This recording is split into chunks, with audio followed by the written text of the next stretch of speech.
정현태의 만리풍치 지금부터 시작하겠습니다. 오늘 2월 27일 트럼프와 김정은의 제2차 하노이 회담이 있는 날입니다. 오늘은 하노이 회담과 관련하여 말씀을 나누고자 합니다. 작년 6월 12일 싱가포르에서 1차 회담이 있었습니다. 그리고 이어서 오늘 베트남 하노이에서 제2차 미북 정상회담이 지금 열리고 있습니다. 아마 내일까지 계속되는 걸로 알고 있습니다. 완전한 비핵화가 이루어질 것인가, 그리고 종전선언까지 갈 것인가 아무도 알 수 없습니다. 그러나 이 문제는 우리나라는 물론 미국 내에서도 큰 관심거리가 되고 있습니다. 세계가 지금 주목하고 있습니다. 우리나라와 일본의 입장은 북한의 비핵화가 가장 큰 관심사입니다. 북한의 비핵화가 담보된 상태에서 종전선언이나 평화선언도 가능하다는 입장이어야 합니다.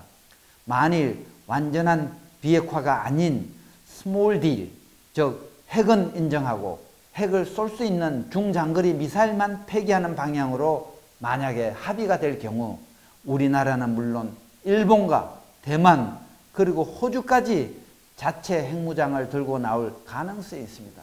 즉 핵 도미노가 일어날 수가 있다는 것입니다. 우리는 그리고 이 핵을 머리에 이고 살아야 합니다. 핵 위협으로 모든 걸 다 내주고 비굴하게 살아가야 합니다. 절대 수용할 수 없는 이런 결과가 나올까 참으로 걱정입니다. 트럼프는 적극적인 사람으로서 상황에 따라서 어떤 결론을 내릴지 아무도 모릅니다. 우리가 지금 신경 써야 할 부분은 김정은이 시작부터 지금까지 변한 건 하나도 없었다는 것입니다. 김정은은 그동안 북한 비핵화가 아닌 한반도 비핵화라는 교묘한 말장난으로 협상을 해왔고 겉으로는 비핵화를 얘기해왔지만 속내는 끝까지 핵무장, 핵보유국 지위를 얻어내겠다는 전략으로 일관되게 해왔습니다. 반면 문재인 대통령은 어땠습니까?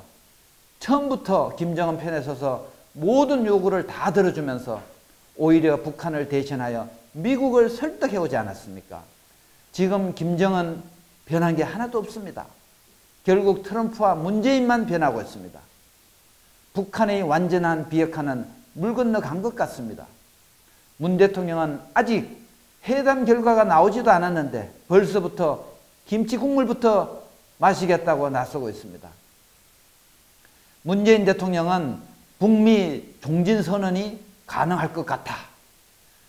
북해방 때 주도권을 우리가 쥐겠다는 등 신한반도 체제 구상이라는 이름으로 발표를 하는 등 아주 섣부른 모습을 지금 보이고 있습니다.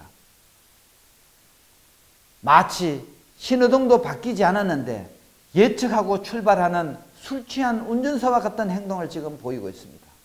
우리나라가 이해 당사자로서 우리의 운명을 결정하는 이 회담에 참석도 못하는 처지가 되어 있지 않습니까?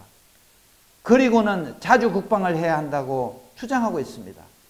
자존심과 감정만으로 자주 국방이 됩니까? 일본이 독도를 자국의 영토로 주장해도 아무런 대책도 못 내고 있지 않습니까? 일본 초계기가 우리 군함을 위협 비행을 해도 물리적으로 막을 수 없는 군사력을 갖고 무슨 자주 국방을 합니까? 중국이 최근에 수차례나 카디지를 침범하고 최근에는 울릉도와 독도 사이에 우리 영해를 깊숙이 침범해 들어와도 총 한 발 못 쏘는 나라가 무슨 자주 국방을 하겠다는 겁니까? 그러면서 이번 회담 이후 한반도 신경제 구상을 발표하면서 우리가 주도권을 가져야 한다고 주장하고 있습니다. 국민학생도 아니고 이게 도대체 뭐라고 설명해야 할지 참으로 답답합니다. 아마도 요즘 답답하고 열받아서 고혈압 환자들이 많이 생겼을 것 같습니다. 국정 운영을 못해도 이렇게 못할 줄은 누가 알았겠습니까? 우리의 운명을 결정짓는 국제회담에 참여라도 해야 주도권을 갖고 오든 말든 할 수 있는 것 아니겠습니까? 남들이 다 결정해 놓은 이후에 수백조 원의 돈을 갖다 주는데 무슨 주도권이 중요합니까? 그런 것은 주도권이라 하지 않습니다. 그때는 굴욕적으로 돈을 상납하지 안 되면 안 될 상황에 와서 갖다 바치는 것입니다.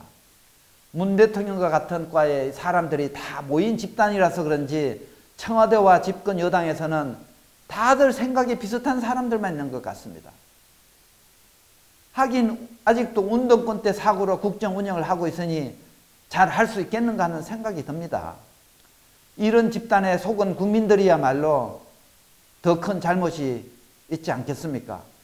지금까지 한 일련의 일들을 돌이켜보면 한 나라의 대통령이 맞는가 하는 의구심마저 듭니다. 문재인 대통령은 이승만 대통령에게 좀 배워야 합니다. 나라가 위기에 처했을 때 어떻게 했는지, 그리고 어떤 방법으로 한미 상호 방위 조약을 얻어냈는지 배우시길 바랍니다. 우리는 그때 맺은 한미 상호 방위 조약을 바탕으로 해서 70년 동안 아무런 문제 없이 잘 버텨왔습니다. 이런 지혜를 문재인 대통령도 좀 배웠으면 하는 바람입니다. 정현태의 만리풍치는 여기서 마치겠습니다. 감사합니다.